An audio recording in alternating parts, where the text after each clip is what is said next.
हाँ, आज की चर्चा में आपका स्वागत है। जो लोग चैनल पर पहली बार आए हैं तो प्लीज़ सब्सक्राइब कर लें और बेल आइकन भी दबा दें, जिससे कि आने वाली वीडियो की इन्फॉर्मेशन आपको टाइम से मिल जाए। चलिए सबसे पहले जो टाइटल की बात करते हैं, जो गुड न्यूज़ टाइटल रखा गया था। जब से डब्बा के व्यूज़ इतने ज़्यादा डाउन आने शुरू हुए हैं, तब से वो बराबर क्लिक बैट वाले जो टाइटल लगाती है। साथ साथ जो थंबनेल है, वो थंबनेल जो फर्स्ट व्लॉग में आता है, उसके बाद में वो 2 से 3 बार चेंज कर देते। डब्बा के एवरेज व्यू जो व्लॉग के ऊपर आते थे वो 1.2 मिलियन हुआ करते थे। आजकल उसके 1 मिलियन होने में भी 2 दिन लग जाते हैं। मैडम और जनाब का तो क्या कहना, उनके तो 1 मिलियन भी नहीं पहुंच पाते हैं। उसी तरफ 10,000 जो इसके सब्सक्राइबर डाउन हुए हैं। और उसके बाद में भी जो अवार्ड की बात करी है कि जो फोर्ब्स इंडिया ने इसको डिजिटल प्लेटफॉर्म के नंबर 12 पे रखा है। इससे तो फोर्ब्स के डिसीजन पे भी शक होता है। अगर किसी का चैनल टॉप पे चल रहा है, जब ऐसा आता है तो समझ में आता है, लेकिन जिसका चैनल थोड़ा डाउन जा रहा है उसके बाद में उसको अवार्ड की श्रेणी में रखा जाए, जबकि देखा जाए तो इससे भी बड़े पता नहीं कितने व्लॉगर हैं। मुझे नाम लेने की जरूरत नहीं है, वो इससे ज़्यादा बड़े व्लॉगर्स हैं,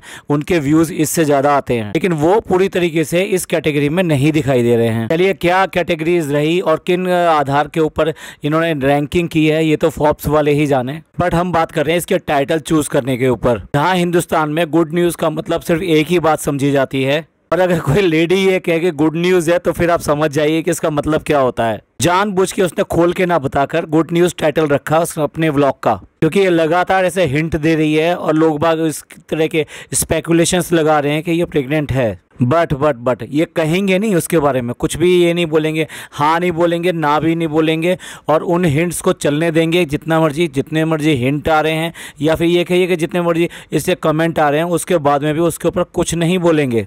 क्योंकि जब इनके फेवर में होते हैं तो वो इनके व्यूवर्स होते हैं, और अगर इनके फेवर में ना हो तो वो इनके हेटर्स बन जाते हैं। व्लॉगर्स का यही हाल है, या तो उनको सर पे बैठा लो, और नहीं तो अगर आप कुछ भी कहोगे तो आप हेटर्स बन जाते हैं उनके लिए। जहां मैडम और जनाब के दोनों के चैनल डाउन जा रहे हैं, वहाँ मैडम की तो रेटिंग माइनस में भी आ गई है। और शॉपिंग ना हो तो व्लॉग पूरा कंप्लीट हो ही नहीं सकता। लेकिन इस बार शॉपिंग के लिए डब्बा नहीं जाएगी, क्योंकि उसको तो मतलब वहाँ पे स्पेशली कहा जा रहा है कि तुम यहाँ बैठो, तुम्हें बुखार है, तुम यहाँ बैठो। और शॉपिंग के लिए जाएंगे नान और अम्मी। यहाँ पे मतलब कारण देना जरूरी था कि क्यों करके वो बाहर नहीं जा रही है। फनी लग जाता है बैंगन भूनने के लिए, क्योंकि उसके लिए वो बैंगन बना रहा है। अब आप देखिए शॉपिंग दिखा रही है, तो शॉपिंग वहाँ पे जो दोनों करने के लिए गए, अम्मी गई हैं और पिज़्ज़ा भी दिखाई दे रही है। लेकिन ये शॉप देखिए, शॉप किस टाइप की है, जबकि इसने ये कहा था कि 1 लाख रुपीज़ के जो हम जो सूट देंगे, वो ऐसे सूट देंगे जो कि हम लोग पहनते हैं खुद अपने। आपने भी देखा होगा कि जब ये शॉपिंग करते हैं तो कहाँ से करते हैं, बीवा की शॉपिंग करते हैं, डब्ल्यू से शॉपिंग करते हैं। तो अधिकतर जो अपने लिए जाती है तो सारे ब्रांड के लेकर आती है। तो अब क्या हो गया, अगर ऐसे ही ब्रांड लेना था तो भाभी से ले लिया होता।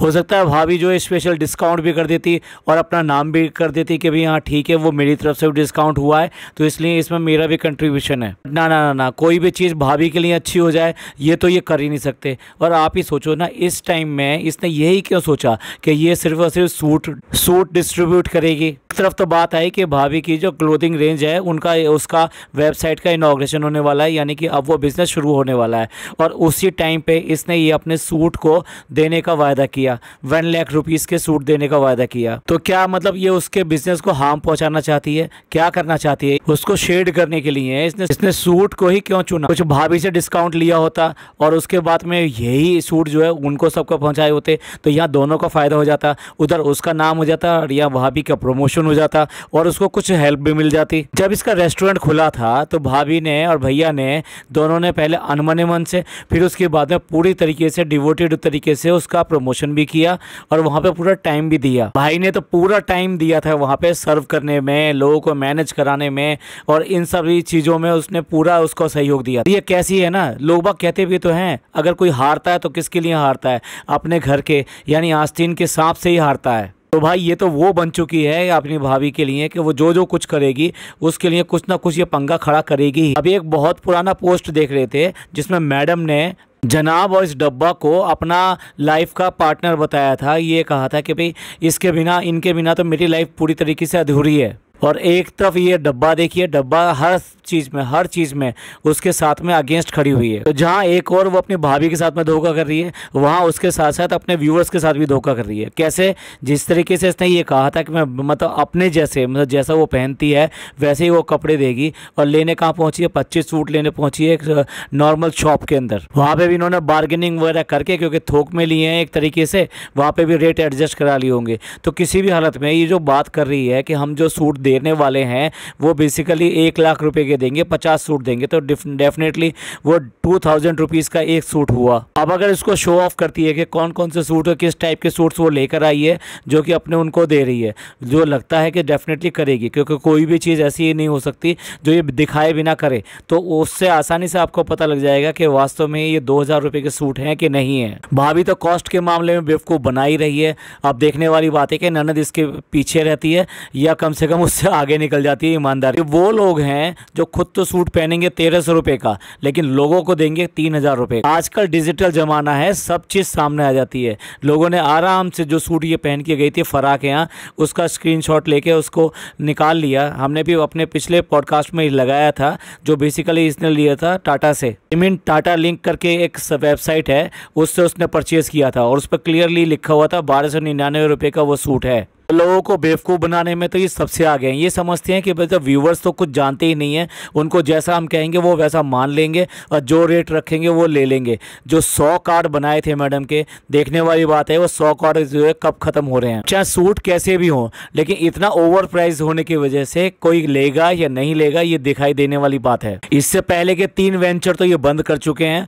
अब देखना ये है कि ये वाला वेंचर जो कितने टाइम तक चला पाते हैं। डब्बा और मैडम दिवाली, दशहरा, इन सब के आपके डिस्काउंट देने को तैयार हैं, लेकिन किसी भी त्यौहार के लिए किसी को मुबारकबाद देना ये जानते ही नहीं है। करवा चौथ है, करवा चौथ के ऊपर लेडीज़ जो है काफ़ी ज़्यादा शॉपिंग करती हैं, खासतौर से ड्रेस की। तो वो साड़ियाँ और इस तरह की चीज़ें लेती हैं, तो देखने वाले, और फिर गिफ्ट भी दिए जाते हैं ना उनको। तो ऐसे टाइम पे अगर ये उस तरह का कुछ डिस्काउंट या उस तरह की बातें करती तो हो सकता है इनको वो वाली रेंज भी मिल जाती। लोगों से जुड़ना तो इन्होंने सीखा नहीं। जब कोई भी अपना वेंचर लेके आते हैं ना, तब इन्हें व्यूअर्स याद आते हैं, लोग याद आते हैं। अदरवाइज तो वो हेटर्स हैं और उनको मतलब पिटी यू करके चिल्लाते हैं। भाई अगर फनी जो है एक रेस्टोरेंट चला रहा है और वहाँ पे उसका पूरा स्टाफ है, और स्टाफ के साथ साथ जो है वहाँ पे देखता भी होगा कि कैसे कैसे करके क्या काम हो रहा है, लेकिन खुद जब यहाँ पे कुकिंग कर रहा है, अब आप देखो वो जो ग्लव्स हैं वो उसको कहना पड़ा है, उसके बाद में वो ग्लव्स निकाल के पहना है, यानी आधा काम वो कर चुका है। भाई जिसकी हैबिट होती है, जो ये करता है, या ये कहिए जिसके माइंड में हाइजीन होता है, तो सबसे पहले, और फिर ये तो रेस्टोरेंट चला रहे हैं, सबसे पहले ग्लव्स पहनता है और उसके बाद में कुछ और करता है। और कम से कम ये तो मानना पड़ेगा कि काम करने के बाद में वो सेल्फ को साफ करके दिखा रहा है कि भाई चलो मैं सारी चीज़ें साफ कर देता हूँ, क्योंकि मेरे इससे ही गंदी हुई है।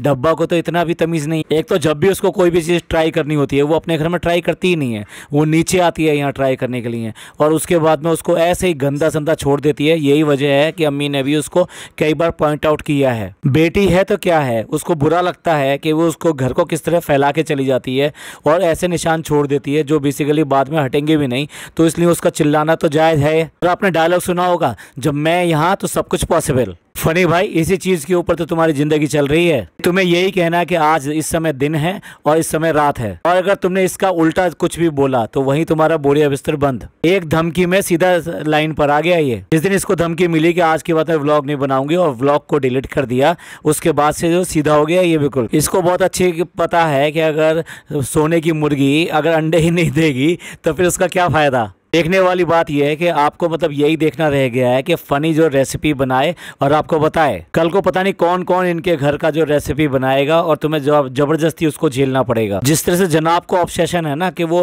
ऊनी टोपी जो है घर के अंदर पहने रहते हैं, ये गर्मियों के दिन चल रहे हैं, उसके बाद में भी ऊनी टोपी पहने रहते हैं। ऐसे जनाब 2.0 जो है वो भी एक बैंड लगाए हुए है जो कि वुलन है बेसिकली। ये लोग बेवकूफ़ तो है नहीं, मुझे तो लगता है कि बहुत बहुत ज़्यादा चिल्ड रखते हैं अपने घर का एनवायरनमेंट। अगर कुछ भी एबनॉर्मल करोगे तो वो एबनॉर्मल तो लगेगा ही। और आप देखिए अब डिश तैयार हो गई है और उसके बाद में गार्निश की जा रही है। क्या एक शेफ़ जो है इस तरह की प्लेटिंग करता है खाना बनाने के बाद में? इतनी घटिया तरीके से डिश को इसने पेश किया है, और ये एक रेस्टोरेंट का मालिक है। मतलब वहाँ रेस्टोरेंट में जहाँ आप किस तरीके से सामने दूसरे को पेश कर रहे हैं, तो उसी से प्रभाव पड़ता है कि भाई कितना हाइजीन है। आदमी को मतलब जो डिलाइट फैक्टर होता है ना, वो इसी चीज़ से आता है। देखिए, खाना टेस्टी होना चाहिए, उससे पहले उसकी खुशबू आनी चाहिए, और उसके साथ साथ वो दिखने में अच्छा होना चाहिए। ये चीज़ें बहुत ज़रूरी होती हैं जो आपके डिलाइट को बढ़ाती हैं। तो ये एक रेस्टोरेंट का मालिक है जहाँ पे प्रोफेशनल शेफ़ रहते हैं, उसके बाद में भी इस तरीके से सजा कर यहाँ पर लेकर आया है। इसी से इनके रेस्टोरेंट का जो स्टैंडर्ड है ना, वो सामने दिखाई देता है।